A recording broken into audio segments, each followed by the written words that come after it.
So we're in hurricane season right now. It started June 1st and it goes through November 30th. Most of the bad hurricanes sort of happen at the end of the season. Andrew was in August, Irma was in September, and Wilma was in October.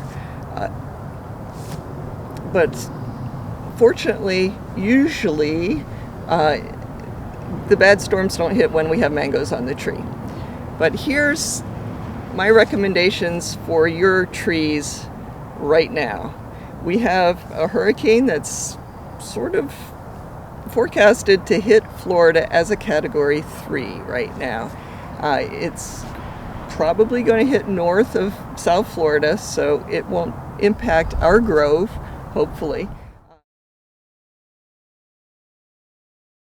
There's a few things you can do every hurricane season which will protect your trees whether you have a wind event or not. It's just a good thing to keep your trees small. That's a goal for us. It's easier to pick the fruit, and the trees do much better in hurricanes.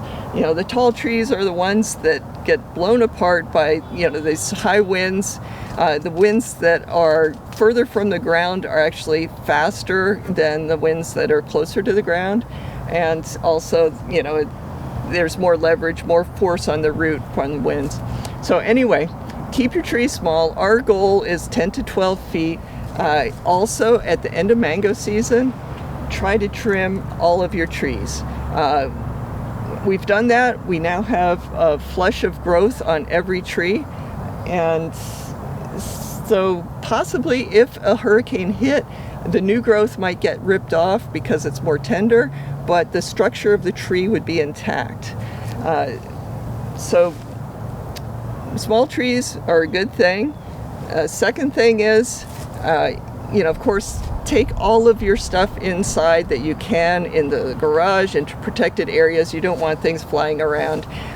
That includes potted plants that might be vulnerable, but for a lot of potted plants, a good solution is to just water the trees while they're in the pots standing up. Then right before the strong winds start, you want to lay them down on the ground.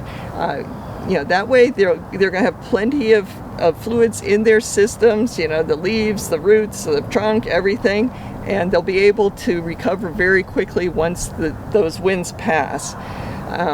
So then if you have any extra time, you can always do extra trimming on your trees. There's always something that you might think that one outlying limb might be especially vulnerable, and you can trim that off. Anything that is overhanging the house, or you certainly want to get that. The last thing is, if you've been grafting, try to protect those new grafts. It takes a long time before a graft, even when it's growing, to really be firmly attached to the base plant. So what you can do is cut back. If there's two flushes of growth, you can cut back the newest flush of growth. You can also trim the leaves to reduce the area that the wind can push against. So I trim, like a lot of times 2/3 or 3/4 of a leaf, and so the scion is still actually active, but it's not going to be as vulnerable to the wind.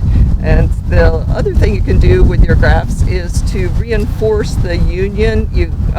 When you first grafted, you used elastic straps or nursery tape or grafting tape or parafilm, and all those things you can apply again. Whatever you have around, you just want to wrap that, and so that it has like a little extra strength to stay together. So good luck with all of your hurricane preparations.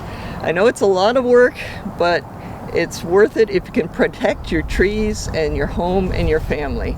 I'm hoping that the storms don't cause much damage, and that everybody is safe and sound for this hurricane season and going forward.